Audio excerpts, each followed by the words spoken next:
mbokk yi jërë ngeen jëf ci kóolute bi ak ànd bi ngeen di ànd ak Walf TV la voix des sans voix dal leen ak jàmm ci ñaareelu pàccu édition du soir tey may am mbégte di ci ànd ak Issa Tine moom moo ñu defal léegi seen rubrique vue du net Issa maa ngi leen nuyu. maa ngi lay fay Moustapha. dinañ ci boole tamit la revue de la presse en ligne bi ci Ndakaaru ak ba ci yeneen capitalu Afrique yi Papa Maguette Gueye lañ ci àndal bu ci kanam ak jàmm waaye balay booba dañuy dalal suñu gan tey ci wàllu politique lañ nar a waxtaanee ak moom muy Fossard Bandingue Souané bokk ci parti bi di Alliance pour la République sëñ bi maa ngi lay nuyu di la dalal jàmm. maa ngi lay fay sëñ Moustapha di la nuyu di nuyu Issa tamit di nuyu waa Walf yëpp di nuyu téléspectateurs yi tamit di rafetlu di gërëm ci invitation. alors parti bi nga bokk muy parti au pouvoir di Alliance pour la République ñu jub ay élections locales defe naa moom la ñu war a waaj même si Macky Sall nee na xamul date ba kañ la mais dañu gisul ci parti boobu activité yëngu-yëngu yi nga xam ne mooy tax parti di dund lan moo tax. waaw sëñ Moustapha da ngay fàtte tamit nii dañoo jógee ci élection. waaw yàggut motagul juróom-benni weer. wala bu ko montee juste tax na tamit ñun dañoo nekk parti au pouvoir nekkuñu parti opposition. te boo nekkee parti au pouvoir lu ñu la sant te boo gisee Sénégalais yi joxaat ñu réew mi pour ñu jiite ko doxal ko mooy pour que ñu liggéey boobu nag. mooy naka nañu def ba sukkali Sénégal développement bi mën a law. loolu nañ nag mooy suñu njëtti fu mu toll nii. politique nag dafa am temps ñenn ñi sax dañ naan la vrai politicien day nekk permanemment di def ay activité waaye en réalité politique finalité bi mooy lan développement te développement boobu président Macky Sall dafa ne 5 ans yii mu dese ci nguuram mu fexe ba lu mu diggee woon ak Sénégalais yi mu mun koo taxawal te loolu nag. bokkul ak àndul ak parparloo àndul ak daggasante àndul ak politique politicienne lam ci war la ca war mooy lan liggéey dossiers yi ñu mun ko évacuer moo tax ñu mu tabb ci ministre ñu mu tabb ci ay DG ñu mu tabb ci ay président de conseil comme ñun wala ay conseillers technique ak yeneen lan lañ leen sant mooy lan liggéey moo tax suba tamit mu woote maire Sénégal yëpp toute tendance confondue nga ñu ñëw waxtaanee ci réew mi fu ñu jëmee réew mi fii ak 2024 ak projet yu mu nar ndax lu ñuy defuñu ko juste pour palais ba defuñu ko juste pour Dakar waaye Sénégal yëpp lañ koy defal moo tax mu woote xool kii parti bi la bokk xool kii parti bi la bokk. mu ànd ak ñëpp maire yëpp wax leen ne axe yi laa nga daxal ci réew mi ñu ànd ko defandoo ko. est-ce que après li dal parti yu bari ci réew mi dalu ko mooy parti boo xam ne. la nga xam ne wala ñu war a tuddee instance de base des instances régulières génn ci congrès yu demee noonu moom la amul moo tax fonctionnement wala boog animation bi war a am ci parti boobu gis est-ce que problème instance de base rek. waaw loolu tamit mënut a ñàkk parce que ñun tamit dañoo juddu rëy waaw waaye lu ñu njëkk a def mooy massification de base massification de base boo ko déggee mooy comité yu nekk à la base c'est-à-dire dans les quartiers ak yooyu moom mooy. kii bi au niveau horizontal au niveau vertical tamit am na waaye effectivement comme dañuy yaatal mënuñu président jëloon décision am mbir yu boobu xam ne dañ ko suspendre woon waaye taxul parti bi mu ngi avancé ndax structure yi ñun tamit ñu ngi daje boo xoolee ndaw ñi waa COJER fal nañ président nommé ne seen coordonnateur yàggul étudiants yi ñoom tamit ba ñu nommé seen coordonnateur bu bees yàggul te ñoom tamit ñu ngi def seen i activité boo xoolee cadre yi démb rek maa ngi jóge réunion siège national yoo xam ne ñu ngi cadre yi ñu ngi daje tamit di préparer ay activité ak ay réflexion yoo xam ne lu ñu jëmalee réew mi kanam la parce que tamit cadre tam loolu lay jëriñ bu loolu weesoo au niveau du secrétariat exécutif national ñu ngi rencontré wu di daje régulièrement waaye peut-être yëngu-yëngu yi bi ñuy soxla mooy à la base ku mbutee beeg yooyu mais taxut au niveau de la base nit ñaa ngi def seen i acte ñi ngi def seen i réunion mais comme je l'ai dit mënuñu nekk ci politique permanente. mais Fossard est-ce que du itam loolu xëy na moo xaw a jur ay jafe-jafe bu ñu gisee kii di Amadou Matar Cissé mu génn ne coowal ay kuy remplacer Macky Sall ak yooyu du coow lu jot ñu gis ñeneen ñuy wax donte xëy na waa APR ñi ngi nëbb que ni coow lu jotagut ak yooyu mais xam nañu ne bëri na ñoo xam ne jamono ji noppi nañu ngir samp seen dënn ngir wutu ko. waaw samp seen dënn nit ki ku nekk am na ci droit mooy nga nekk ci parti au pouvoir wala nga ñàkk nekk parti au pouvoir am nga ci droit waaye ñun lu ñu wax mooy. président Macky Sall wax ko te jàpp naa ne majorité yu nekk ci parti bi tamit wax ko mooy leen fu ñu toll nii dañuy doog a commencé te ñuy doog a commencé bu ñu nekk naan dañuy xëccoo kan mooy wutu loolu mun naa ñàkk respect sax sénégalais yi la ndax si boobaa comme lu ma ko waxee day contredire lu ma wax jot a wax sànq mooy lan nekk ci politique politicienne permanente te loolu ñu nekkuñu si loolu dañu ne au moins nañu bàyyi nit ñi liggéey ndax tey bu ne woon diw mooy falu bii diw mooy nekk candidat parti bi wala diw mooy dañu nekk rumbuxloo ci biir parti bi DG yeeg ministre yeeg ñëpp di yëngu bëgg a dugg kan moo bëgg a faral ci xeex mi da xam ne ba tey duñu tàll liggéeyal sénégalais yi moo tax nag ñu ne ñu teg lépp si suuf liggéey ba waxtu bu jotee incha allah ñu xool parti bi décision bu mu jël ci loolu rek la encore une fois priorité bi mooy naka nañuy fexe ba sénégalais yi seen mbébét yi muy ci santé bi muy ci éducation muy ci tali yi muy ci assainissement bi et cetera naka nañuy def ba satisfaire leen tey moo ñu njub tax 6 mois rek nañ defagum ci deuxième mandat bi kon desewaat nañ 4 ans 6 mois kon balay loolu nañ bàyyi ba au moins 4 ans wala 3 ans et demi jàll sax balaa ñuy wax ci loolu su boobaa sénégalais yi mën a am sax ku bëgg a wutu Macky Sall au moins bu taxawee mu mën a am wax sénégalais yi ne leen régime de gouvernement ba ma bokkoon lii la jot a liggéey te gëm nañ ne boo la ñu bàyyee fii dinañ gën a continuer yóbbu vision Macky Sall comme lu ma ko waxee 2035 fekk Sénégal nekk ci émergence. est-ce que loolu yëpp wala bu ñu demee ba ca cëppaandaw la maanaam dem ba 2024 parti ba far xar ñaar. ñaanuñu ko yàlla xam nga ñun yàlla dafa def comme lu ma ko waxee dañoo juddu am liggéey bu am solo bu ñu def renfort en l'espace de 3 ans ñu fexe ba jël réew mi te loolu liggéey moo ñu ko jox liggéey bi mooy lan travail à la base ñun ñëpp am ay comité à la base waxuma nag benn comité waaye da ngay defal comité yu bëri ci à la base te comité bu nekk 100 personnes la te def nañ ci plus de 3000 à travers le pays te loolu liggéey la laaj organisation la laaj te loolu def nañ ko léegi nag la liggéey boobu dañ koy wëyal ndax am na ñu fekk si mais ñu fekk si tamit mooy am nañu ci yeneen parti lañ bokk am na ñoo xam ne politique ñu woon te ñooñu ñëpp tey fekk si nañu ci liggéey boobu ñun lu ñu bëgg mooy président Macky Sall comme lu ma ko waxee Alliance pour la République la wax la République ne s'arrête pas bien entendu au deuxième mandat du président Macky Sall la République continue te ñun alliance boobu ñu wax mu taxoon ñu jug ni dafa ne Alliance pour République bu déggee République mooy réew mi moo tax ñu ànd ak moom ci loolu te loolu tamit dañ koy wéyal ba vision bi ba mu mat mooy lan ci événement booy ci développement Sénégal ba Sénégalais bu nekk foo mënti nekk ci réew mi nga mën a gis sa bopp ci nguur gi di defal na la lii nga am avancement si sa alors François Souané su ma la déggee yow bokk nga ci jàpp ne président Macky Sall bii mooy 2e et dernier mandat. su ma déggee bu baax li nga wax est-ce que sooy xool APR yow cadre ci parti boobu nga. xam nga responsable yi est-ce que tey gis nga fa ay profil yoo xam ne yaakaar nga ne su àpp ba jotee mën nañoo boole parti bi comme li Issa di wax mu bañ a tas ñaar ba ndonoy Macky Sall ñu wéyal ko. waaw xam nga yoggaguñ ci encore une fois. xam naa rek ma delluwaat ci débat am na profil yooyu gis. mais profil mënut a ñàkk macha allah Alliance pour la République tamit am na ay kàngam yu bëri yu fa nekk. profil yu am solo ñoo xam ne jot nañu am ay responsabilités au niveau national au niveau international au niveau politique également parce que sur le plan technique ñoo xam ne dañoo taxaw sur le plan politique tamit dañoo taxaw bëri nañ ci parti bi te incha allah comme la ko waxee rek. parti bi am na ay instance te président Macky Sall commencé na def réforme au niveau des structures du parti ba ñu yeggee ci loolu incha allah congrès beeg yooyu yëpp dinañ fexe ba taxawal dans le consensus parce que tamit du Alliance pour la République kese. ñun dañoo ànd ak suñuy nawle tamit yu bokk Benno Bokk Yaakaar et au-delà de Benno Bokk Yaakaar la grande majorité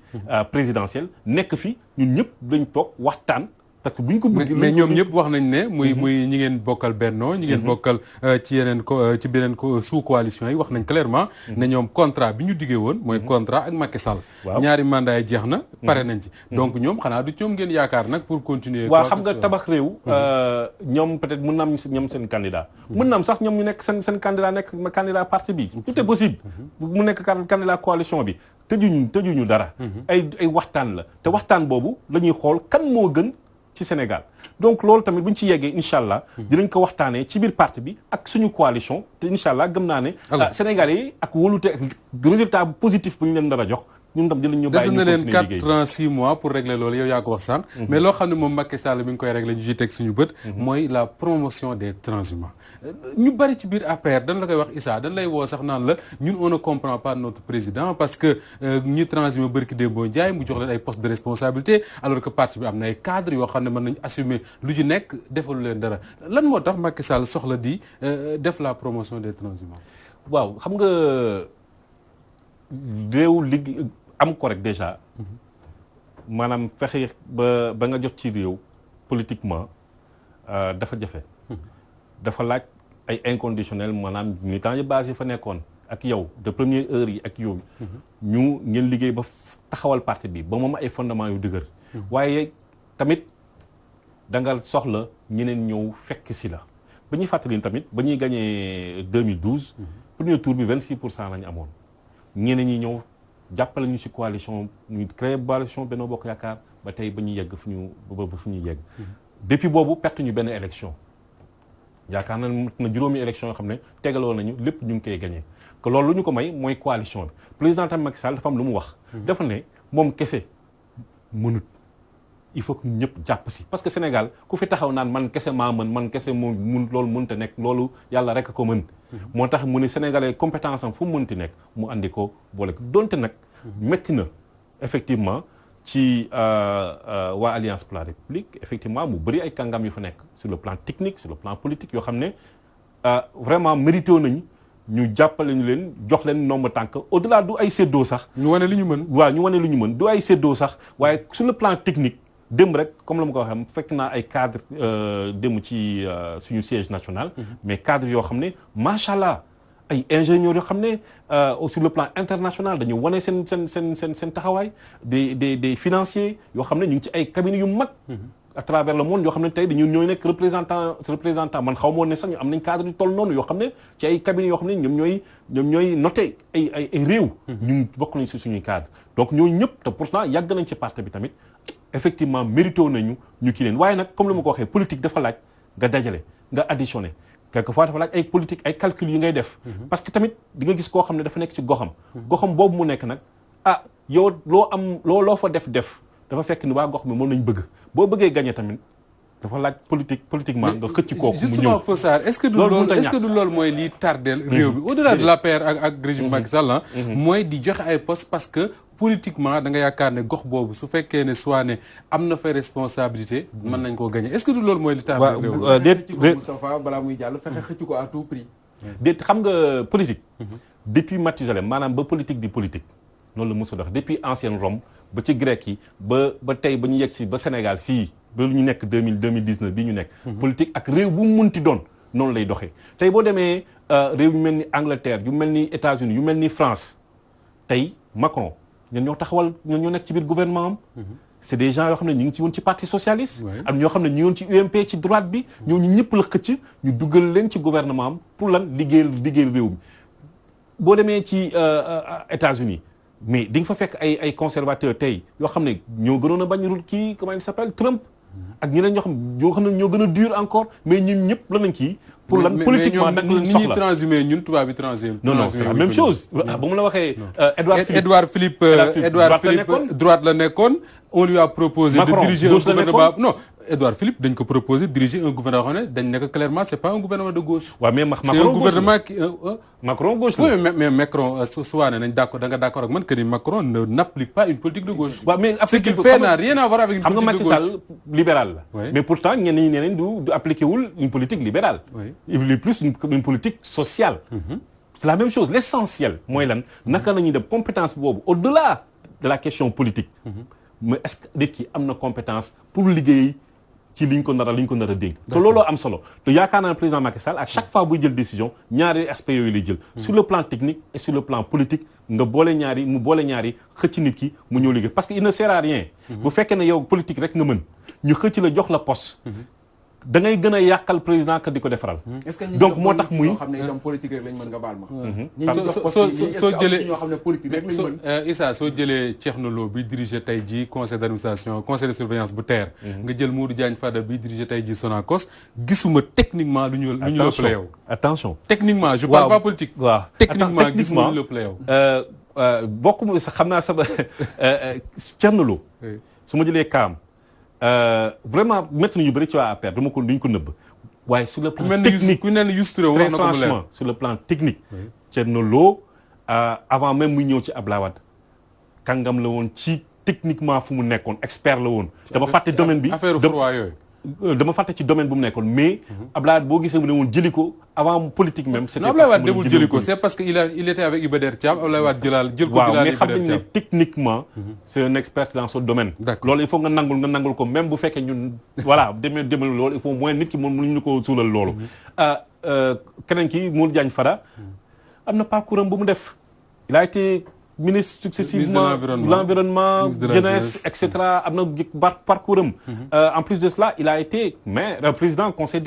départemental am na nu ñuy gérer et cetera donc cumul expérience boobu ak ami de Macky Sall aussi oui bu la neexee mënut a ñàkk mais tam am na nu mu cumul expérience boobu moom boo bëggee dégg dëgg rek am na ñu koppale ci APR non bëri na ñu ngi leen fa ëppale bëri na mais comme la ma ko waxee rek ñaar yi lañu allié technique ak politique ñenn ñi peut-être ci biir APR dañoo ñàkk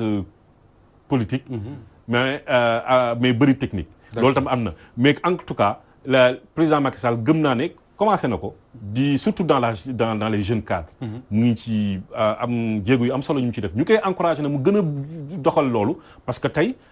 démb rek ba ma jógee ci cadre yi tamit même cadre yu suñu mag yi nekk foofu les sages yu nekk foofu loolu dañuy wax il faut que ñu rajeunir les cadres yu fi nekk ba lu jeunes yi ñu dugg si jeune cadre nekk fa macha allah keroog ñu ñëw massivement te gëm naa ne président Macky Sall dina leen accompagner ci loolu sur l'actualité ñu daal di dugg tuuti Moustapha ci mbiri Ousmane Sonko ak Mamour Diallo nga xam ne daanaka ay tuumaalante doxoon na ci seen biir début bi Mamour Diallo la ñu gis mu mel ni moom la ñu gën a teg toor waaye tey gis nañu mbir yi mel ni lu nga xam ne itam ñi ngi dal bu baax a baax ci kaw Ousmane Sonko Faussaire naka nga ko gisee jamono ji mbir mi tangente bi nga xam ne moom la jël waaw mbir mi xam nga bu fekkee ne da ngay inventé tout le temps nit ñi bàyyi la yàlla def bi yoon yow mii mu Ousmane Sonko laay wax sax mu jël mbir mi nee na moom da ko yóbbu justice loolu yëpp ay tappale la woon xam nga dañu njëkkoon taxaw mu ne Sénégalais yi parce que loolu tamit il faut ma préciser ko parce que dama gis ñu bëri ci réseaux sociaux yi ñu naan Sonko dañ ko nar a juger Assemblée nationale dañ ko nar a traduire kenn mu Assemblée nationale amul sañ-sañ bi amul mën-mën bi pour juger benn citoyen. defe naa lii di juddu démb sax xam nañu Assemblée nationale du àtte kenn. déet parce que ñoom loolu la ñuy véhiculer parce que ñoom looloo grave ci ñoom c'est que dañu def mel ni ñu bëri ci seen militant dañu mel ni seen leader. dañoo mën di désinformation ku leen dégg li leen wax ñu naan lan dañu nar a crucifier moom ci boppam Ousmane Sonko mu ne dañuy waaj a takkal kii am. casier judiciaire am. bu ko dégg da ngay yaakaar donc assemblée nationale. non assemblée kay lim mën a def mooy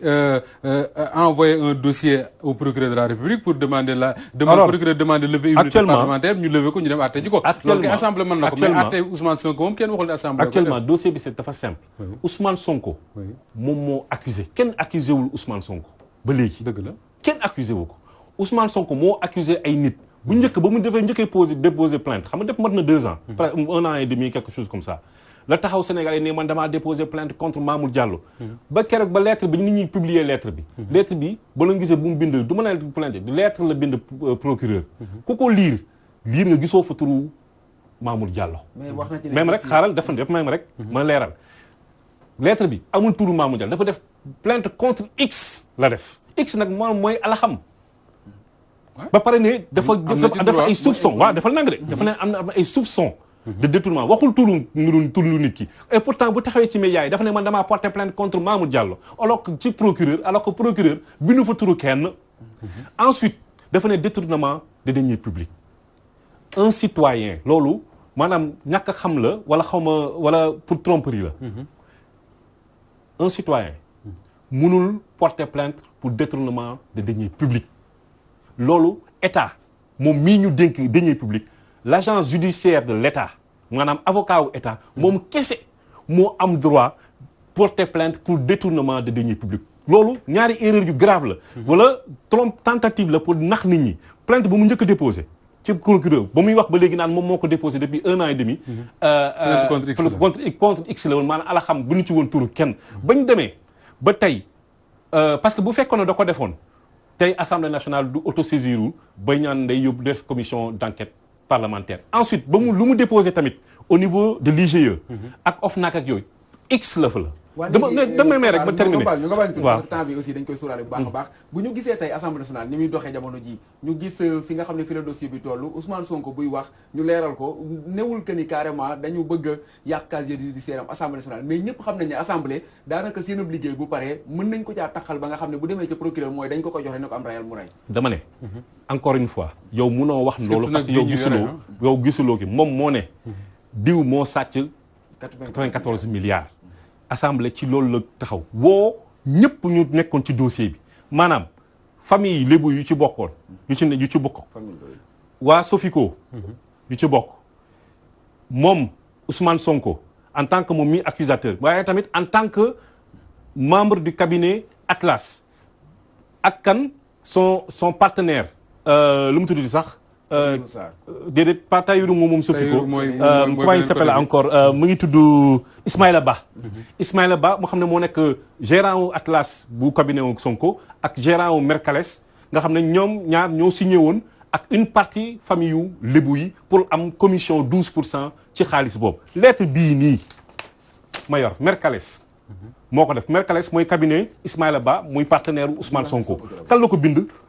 monsieur Seydou Sarr moom la ñuy woowee Tahirou Sarr directeur général Sofico pour lan di ko wax waxu 94 milliards yi la ba bëgg ñu waxtaana ne moom représenté na am ma jox la ko nga liir ko bu la ngeen téye ko lan la doon laaj mu wax ne moom dafa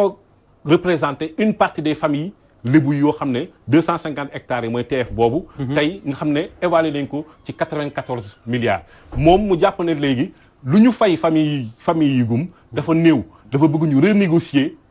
renégocier xaal ñaata la ñuy war a jox famille mooy lettre bii kon bu waa Pastef bu ñu taxawee naan te bu leen fàttali ne kii Ismaïla Ba mii membre fondateur Pastef la kii nii moom ñoom boo leen laajee dañ naan non ñoom mosuñu wax ne affaire bi 94 milliards la parce que normalement xaalis bi war na gën a néew loolu parce que 6 000 francs kii bi la lettre baa ngi nii bu leen neexee ngeen publier ko man loolu ma jaaxal ci journal bi déedéet mais lu tax doo leen ci wax non yaa ngi ciy wax amul problème yaa ngi ciy wax léegi ma terminer rek fi nga laaj ma terminer fi nga mujjee laaj tey assemblée nationale ñooñu ñëpp la woo mii Ismaïla Ba woo ñëpp ne leen ñëw leen ngeen wax ñu naka la mbir yi demee ku nekk ñëw ministre des finances jaar fa ministre du budget jaar fa directeur général du trésor jaar fa directeur général du budget jaar fa Mamour Diallo ci boppam ancien directeur du domaine jaar fa gouverneur de Dakar boo xam ne moom mooy siège commission du Mamour Diallo sax mooy fixé montant yi du moom sax mooy fixé montant yi gouverneur de Dakar xam ne moo yore commission boobu mooy toog commission boobu Mamour Diallo bokk ci ñooñu ñëpp ñoo toog ñooñu la même rek ma terminer léegi assemblée nationale ñooñu la woo mu def rapport boobu vendredi aljuma moom la ñuy toog ñu liir ko ñëpp dégg Ousmane Sonko yaakaar naa ne dina toog moom tamit ñëpp dégg ko xam rapport bi lan moo ci ne accusation yii nañu waxoon ne diw ak diw ñoo ci nekk naka la kii bi loi bi wax lan la ci loi bi wax lan la sur le plan administratif lan lañ ci wax ku nekk lu ñu wax loolu dossier bopp la ñuy def rapport boobu rek la. dernière question Issa nga baal ñu foofu mais tey dossier bi li nga xam ne Moustapha moo ci war a leer yaakaar naa bari na trop te xëy na dinañ ko leeral ci kanam mais bu ñu gisee tey fi nga xam ne moom la dossier bi mujjee mooy lan mbiri 94 milliards lañ doon wax newuñu ko jëluñu 94 milliards Ousmane Sonko mais dañoo taxaw ne ko xëy na niñ ko wanee en tout cas ci argument yi ñuy joxe mooy même si jël nañu mais yow it bëggoon nga cee ñam ci 94 milliards yi muy part ya nga xam ne moom nga ca doon lekk xam nga dafa am ñaari mbir est-ce que amul droit def loolu mais dafa am ñaari mbir Ousmane Sonko boo ko déggee da nga yaakaar ne nit ki mënul am 94 milliards yi est-ce que xam nga ne montant bi ñaata la waroon doon normalement 190 milliards 190 milliards keroog ba expert bi évalué 250 hectares yi muy plus de 2 500 000 mètres carrés ñu koy évaluer à plus de 70 000 francs le mètre carré mooy prix actuel bi dem na ba 190 milliards il a fallu ñu renégocier waat ba wàññi affaire yi ba mu yegg ci 94 milliards yooyu léegi tout ça là même rek li yëpp c'est légal li yëpp c'est légal léegi dossier bi ndax existé na le dossier bien sûr que existé na exact voilà mais ça non c'est important le dossier existe et légal dossier bi c'est ça existe et légal léegi mais non léegi déedéet dossier bi c'est existe xam nga lu gën a grave c'est que encore une fois waa ji ñu daaneel boobu parce que li ñu dese moo bëri da doon ut xaalis mujj see jot mu ne xaar ma xëpp si suuf da ngeen di déglu yéen déglu ngeen audio bi moom moo ko wax mu ne dossier bii kenn du ko régler ci justice moo ko wax Ousmane Sonko ñëpp di dégg mu ne dossier bi kenn ko réglé ci justice ñii xam naa fu mu leen di téewee parce que dama yor ay dossier ci ñoom xam naa fu mu leen maanaam ay collègue am yu nekk impôts domaine ñooñu la doon waxal mu ne am naa fu mu leen téewee ñoo déedéet def naan sëñ bi loolu amul benn texte bu jalgati non non jalgewul fii kenn jalgatiwu fi kenn encore une fois xam nga wax bi di 94 milliards yi kenn jalgatiwu fi dara Ousmane Sonko jalgatiwul Ousmane Sonko jalgatiwul dara ñii ñuy wax ne Mamour Diallo jalgatiwul dara léegi moom moo bëggoon na tuumal ay nit nii dañoo sàcc fan ñu wan ko ne yow en réalité 94 milliards yii da nga ci bëggoon dara. sottiwul. d'accord nga gën cee xëpp suuf. alors dinañ am occasion ñëw waa Pastef tontu bu baax ci li nga xam ne moom la Fossar Sané wax ak lettre bi nga xam ne moom la teg nii ci sama kanam. ak dossiers yu bëri ñu ngi nii ak naa ma jox la lépp. d'accord alors li ñuy def rek Issa mooy dem seeti la vue du net ak Issa Tine léegi.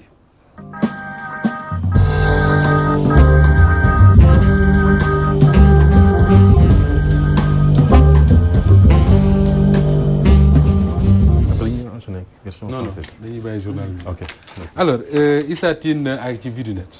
vue du net Moustapha tey li nga xam ne nag moom lañ indi mu di ndaje mi nga xam ne moom la waa APR doon amal mu di secrétariat exécutif national bu APR ca palais de la république ñu ko fa doon amale su ne naataango yu les échos daal di koy bind waaye waa këru liggéeyukaay googulee di Seneweb daal di koy jëlaat ñoom nag bi ñu ko jëlaatee itam liñ ci jàpp moo di ne rek en tout cas liñ mën a tënk ci ñaari baat moo di ne réunion bi ña ko doon amalee ca palais de la république waaye itam biñ ko amalee ba noppi njiitu réew Macky Sall dafa am kàddu yu mu fa yëkkati ndaxte wax na ak ñoom ci ay fuite maanaam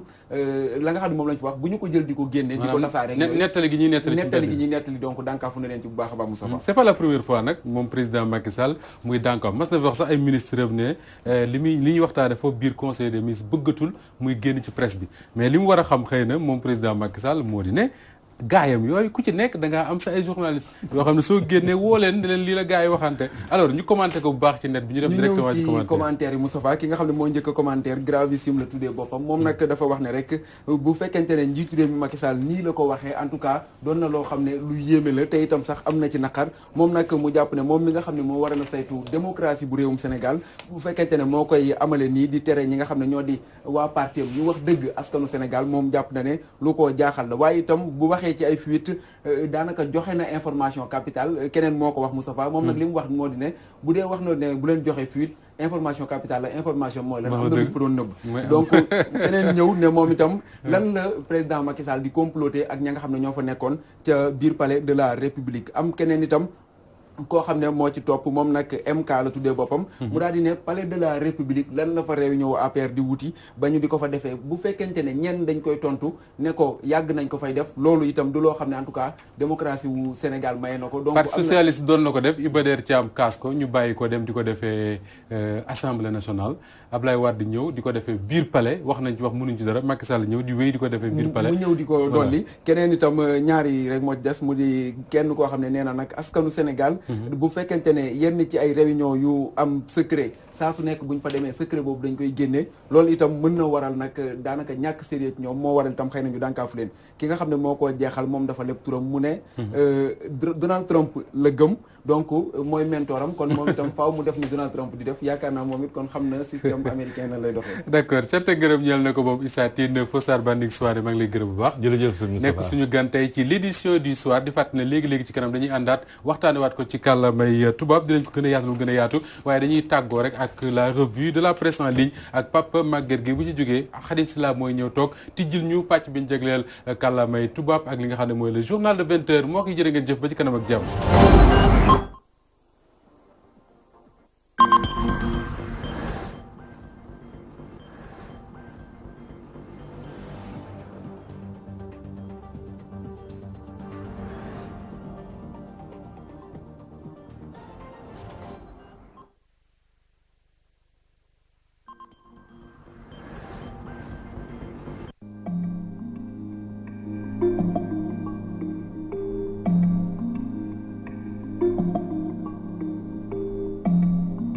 àllarba juróom-ñeenti fan ci weeru octobre atum 2024 le ëttu yéenekaay yi nekk ci denduk Afrique xëy fësal dañu koy door rek ëttu yéenekaay bi ñuy wax seneweb.com ëttu yéenekaay boobu xëyee lu soxla mbirum Ousmane Sonko ak coowul 94 milliards yi ñu wax ne nag coow li nga xam ne moo ko sooke woon mel ni lu mujjee wëlbatiku jëm ci moom Ousmane Sonko ëttu yéenekaay bi la di seneweb dañu xamal ni am na ci pexe yoo xam ne nguurug Sénégal ñi ngi ko lal ngir mën na néewal doole Ousmane Sonko tere ko bokk ci jongante nga xam ne ci lañ jëm ngir fal ki war a jiite réewum Sénégal ak mboolem jongante loolee nag di pexe yoo xam ne nguurug Sénégal da ko lal jiital ci Mouhamadou Moustapha Diagne ci kuréel gi jàppale njiitu réew mi mu ànd koog ñoo xam ne seen xam-xam dafa yaatu jëm ci wàllu yoon ñuy nas ay pexe yoo xam ne bu ñu paree dañ koy yóbbu ci pencu ndawi réew ma ngir ñu yoonal ne képp koo xam ne dàq nañ la ci fonction publique dootoo mën a bokk ci ay jongante ci réewum Sénégal ngeen mën koo yër ci seneweb.com ñu wéyal ak ëttu yéenekaay bi ñuy wax Ciné Plus ëttu yéenekaay boobu wax ci lu soxal liggéey jàngale di liggéey boo xam ne ci jamono ñu bari bëggoon nañ ko waaye ci guddi yile ñi nga xam ne bëgg nañ ko baritul ndax jàngalekat yi seen ub néew na loolu matul 1 million te jàngaan yi ëpp na 3 millions jëm kaw Ciné Plus di xam le ni nguurug Sénégal ay pexem ak i kàttanam da koo gën a def ci tabax ay daara waaye jël ay jàngalekat yu xarañ loolu dese naa doon seen yitte ñu wéyal ak ëttu yéenekaay bi ñuy wax dakaractu.com Dakaractu xëy wax ci lu soxal bërëb fajukaay ba ne ca diwaanu Kolda di hôpital régional ba hôpital boobee nag am ay jafe-jafe ci wàllu fajkat yoo xam ne seen xam-xam yaatu na jëm ci wàllu réanimation ak wàllu anesthésie waaye itam ay jafe-jafe ci yenn ci garab ñu am ko tax ñu wax ne nguurug Sénégal war na gaaw wàllu leen ndax ña fa nekk di ay fajkat ñi ngi liggéey ci jafe-jafe yoo xam ne foo ko natt ci metti wees na ko jeuneafrique.com xëy wax ci lu soxal congo yu xewoon ci réew Mali di congo yoo xam ne li ci faatu ci doomu aadama bari na loolu congo yooyu nag mu am kuréel waay ñawteef gu taxaw ne ñoom ñoo ko daal di sooke loolee ñu jaaree ko ci xarale yees yi wax ne li ñu def réccu ñu ci dara te itam nangu nañ ne ñoo ko sooke kuréel googe IYAK ak Wali moo ko daal di jiite la nga xam ne nag faat nañ ko ci ay doomu aadama takku loolu tax jeuneafrique.com xëy yéemu ci ñoom def ab taxaw seetlu bu yaa jëmale ci seen nekkin ñu jeexal ko RFI afrique.com mu xëy wax ci jogante yi am ci diwaanu Tunisie jogante yi nga xam ne nag ci dibéer gi li fukki fan ak ñett ci weeru octobre la ñu war a amal la ci des waaye ndax amal ko dana mën a nekk di laaj boo xam ne RFI afrique.com moom la daal di samp boo xamante ni ñu bokk ci jogante yooyu la ku ci nekk ci ñoom yaa ngay fësal sa ñàkk ànd ca la ci jot a ruusande bokk na ci kenn ca mbër ya di Nabil Karawi wax ne dina yóbbu këyit ngir wane ne àndul ci li nga xam ne moom lañ jot a biral jëm ci jogante yooyu la li buur li ëttu yéenekaay yi nekk ci denduk Afrique xëy fësal ci dend